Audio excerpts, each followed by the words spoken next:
Hello दोस्तों, स्वागत है आप सभी का आज की इस नई वीडियो में। आज हम आपको संबंध एवं फलन को समझाएंगे। तो चलिए दोस्तों, वीडियो को शुरू करते हैं और समझ लेते हैं। तो यहाँ पर देखिए, संबंध क्या होता है।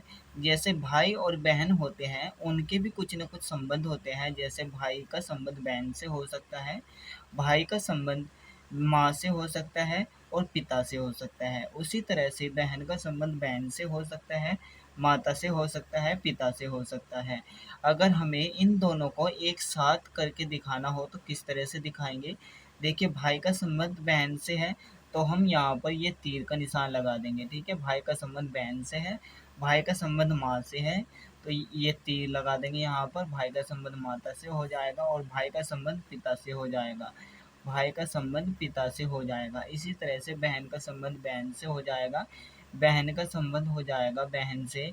और बहन का संबंध माता से है तो बहन का संबंध माता से भी हो जाएगा। और बहन का संबंध पिता से है तो यहाँ पर बहन का संबंध पिता से भी हो जाएगा। ठीक है, और संबंध को हम हमेशा आर से प्रेजेंट करते हैं। जैसे हमने यहाँ पर एक संबंध लिया है, यहाँ पर देखिए 1 2 3 लिया है और दूसरी तरफ है 2 4 6। इनमें से हमने पहले वाले को x मान लिया और दूसरे वाले को हमने y मान लिया। ठीक है, इन दोनों में एक संबंध r है। किस तरह का संबंध है, जो ये y है ना, यहाँ पर y लिखा हुआ, जैसे 2 लिखा हुआ, 4 और 6, ये कैसे आया। y बराबर 2x में अगर हम x का मान यानी x का मान 1 रख दे तो y का मान हमारे पास क्या आएगा, 2 आ जाएगा, जो कि यहाँ पर एक का संबंध 2 से है। ठीक है, कुछ इस तरह से संबंध दिया जाएगा। अब अगर हम यहाँ पर x के स्थान पर 2 रखें तो y का मान 4 आ जाएगा, तो यहाँ पर 2 का संबंध 4 से है। और अगर हम यहाँ पर 3 रखें x के स्थान पर तो y का मान आ जाएगा 6। तो इसलिए 3 का संबंध 6 से है। तो हम इस संबंध को इस तरह से दर्शा सकते हैं, r बराबर, ये मंझले ब्रैकेट में हमेशा लिखा जाएगा एक्स वाई।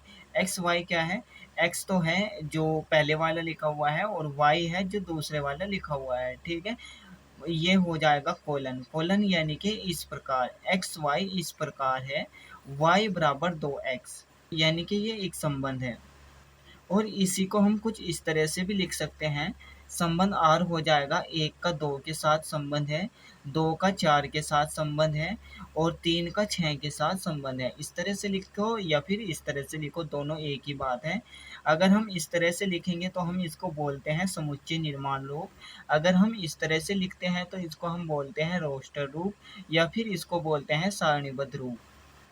अब यहाँ पर ये समझिए, प्रांत, परिसर और सहप्रांत क्या होते हैं। जैसे कि हमने एक संबंध आर लिया था, एक्स में क्या था 1 2 3 और वाई में क्या था 2 4 6।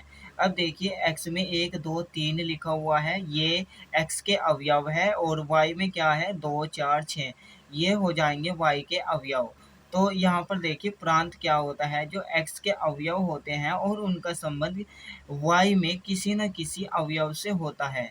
तो यहाँ पर जो x का संबंध है, जो यानी कि x के अवयवों का संबंध है, उन्हीं को लेंगे, केवल उन्हीं को। तो 1 का संबंध है, 2 का संबंध है, 3 का संबंध है, तो इन सभी का संबंध है तो हम इनको प्रांत कह देते हैं।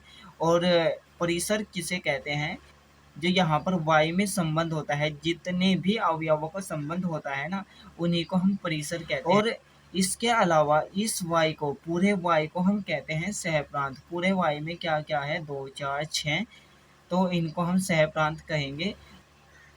इसी तरह से यहाँ पर देखिए, हमने एक संबंध और ले लिया, x में क्या है 1 3 5 और y में क्या है 2 4 6। ठीक है, y फिर से हमने वही ले लिया 2x। अब यहाँ पर देखिए, प्रांत क्या है, मैंने क्या कहा था, जो भी x के अवयव होंगे और उनका संबंध y के अवयवों से किसी न किसी से होगा। ठीक है, तो वही हमारे जो x के अवयव होंगे वही प्रांत कहलाएंगे। तो 1 का संबंध है और 3 का संबंध है, तो ये हो जाएंगे प्रांत, 1 3 प्रांत हो जाएगा। और y के जिन अवयवों से संबंध है वो हो जाएंगे हमारे परिसर। 2 से संबंध है, 6 से संबंध है, तो 2 और 6 हो जाएंगे परिसर। और सहप्रांत, जो हमारा y होता है, यानी कि इसमें जितने भी अवयव होंगे उन सभी को हम क्या कहेंगे, सहप्रांत। 2 4 6, इसमें 3 अवयव हो गए, 2 4 6, इसको हम सहप्रांत कहेंगे। अब समझिए कि संबंध कितने प्रकार के होते हैं।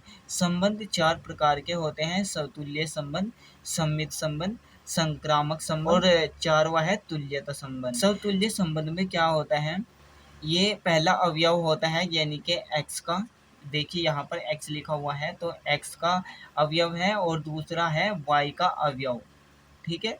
तो यहाँ पर जो ए लिया है ना, वो किसी एक ही समुच्चय के अवयव है। तो ए अगर हम लिखेंगे तो वो हमारा संबंध आर में होना चाहिए फॉर ऑल। फॉर ऑल का मतलब है कि जो यहाँ पर ए जितनी भी बार ए आया हुआ है वो सभी ए ना समुच्चय ए से होने चाहिए। अब सम्मित संबंध को समझिए।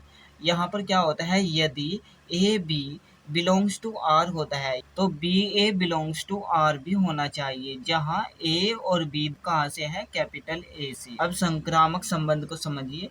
यदि a b belongs to R है तथा b c belongs to R है, ठीक है, यानी कि यहाँ पर बी पर समाप्त हुआ है और यहाँ पर बी से शुरू हुआ है। तो अब यहाँ पर क्या आना चाहिए, ए सी बिलोंग्स टू आर भी आना चाहिए, यानी कि बी को छोड़ देंगे, पहला अवयव और लास्ट का अवयव ये भी संबंध में होना चाहिए, ठीक है। ए बी और सी तीनों के तीनों कैपिटल ए से होने चाहिए। तुल्यता संबंध क्या होता है, जब समतुल्य, सम्मित और संक्रामक ये तीनों संबंध होते हैं तो हम उसको कह देते हैं कि ये तुल्यता संबंध है। लेकिन जो समतुल्य संबंध, सम्मित संबंध और संक्रामक संबंध है, ये एक ही तरह के अवयव होंगे, जैसे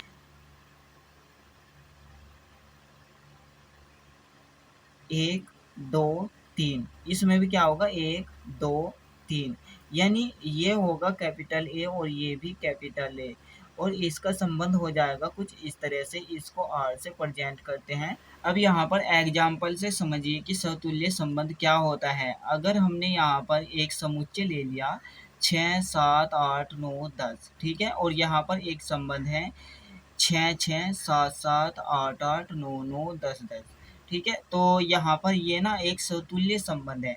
क्यों है, क्योंकि जो संबंध आर दिया होता है ना, उसमें हमें जो समुच्चय ए होता है उसके सभी अवयवों के खुद से संबंध होने चाहिए, ठीक है। जैसे 6 का संबंध 6 से होना चाहिए तो यहाँ पर है, 7 का संबंध 7 से होना चाहिए तो यहाँ पर ये भी है, 8 का संबंध 8 से होना चाहिए तो ये भी यहाँ पर है, 9 का संबंध 9 से होना चाहिए तो ये भी यहाँ पर है, 10 का संबंध 10 से होना चाहिए तो ये भी यहाँ पर है, ठीक है।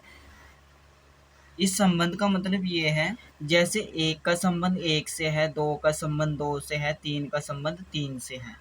तो ये हो गया पहला अवयव और ये हो गया दूसरा अवयव। दूसरा एग्जाम्पल देखिए, अगर हमने समुच्चय ए को लिया, उसमें कौन कौन से अवयव है, 1 2 3। और आप हमेशा याद रखिए कि समुच्चय को एक मंझले ब्रैकेट में लिखा जाता है और संबंध को भी, ठीक है। तो यहाँ पर संबंध हमने क्या ले लिया, 1 1 है, यानी 1 का संबंध 1 से है, 3 का संबंध 3 से है। तो यहाँ पर ये समतुल्य संबंध नहीं होगा, क्योंकि यहाँ पर देखिए 3 अवयव है, तो तीनों अवयवों का खुद से संबंध होना चाहिए। जैसे कि यहाँ पर 6 का 6 से संबंध था, 7 का 7 से संबंध था, ठीक है। ठीक इसी तरह से सभी का संबंध होना चाहिए। देखिए 1 का संबंध 1 से है, लेकिन 2 का संबंध 2 से यहाँ पर नहीं है, और यहाँ पर 3 का संबंध 3 से भी है, तो यहाँ पर 2 का संबंध 2 से नहीं है, इसलिए ये एक समतुल्य संबंध नहीं है। यानी जितने भी समुच्चय ए के अवयव होंगे उन सभी अवयवों का खुद से संबंध होना चाहिए। अब समझिए सम्मित संबंध क्या होता है।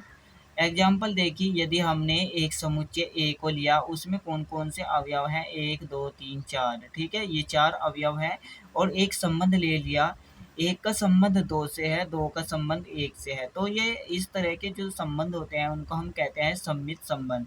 ये सम्मित संबंध क्यों है, देखिए हमने क्या कहा था कि ए का संबंध बी से होना चाहिए और बी का संबंध ए से होना चाहिए, यानी कि उल्टा पुल्टा होना चाहिए। तो 1 2 और 2 1, यानी कि उल्टा हो गया ना इसका, तो इसको हम सम्मित संबंध कहेंगे। यहाँ पर देखिए, जैसे कि समतुल्य संबंध में होता है कि जो समुच्चय ए होता है उसके सभी अवयवों का खुद से संबंध होना चाहिए। यहाँ पर सम्मित और संक्रामक में ऐसा नहीं होता। यहाँ पर बस सम्मित संबंध में सुलटा और उल्टा देखना होता है, यानी कि संबंध सुलटा और उल्टा, ठीक है। तो एक का संबंध दो से है और दो का संबंध एक से है, तो ये उल्टा और सुलटा दोनों हो गए, तो इसको हम कहेंगे सम्मित संबंध। इसी तरह से यहाँ पर देखिए समुच्चय ए हमने क्या लिया, एक दो तीन चार, और यहाँ पर जो संबंध है, एक का संबंध दो से है, तीन का संबंध चार से है, तो ये एक सम्मित संबंध नहीं है। क्यों नहीं है? क्योंकि एक का संबंध दो से है लेकिन दो का संबंध एक से नहीं है, जैसे कि यहाँ पर था, ठीक है।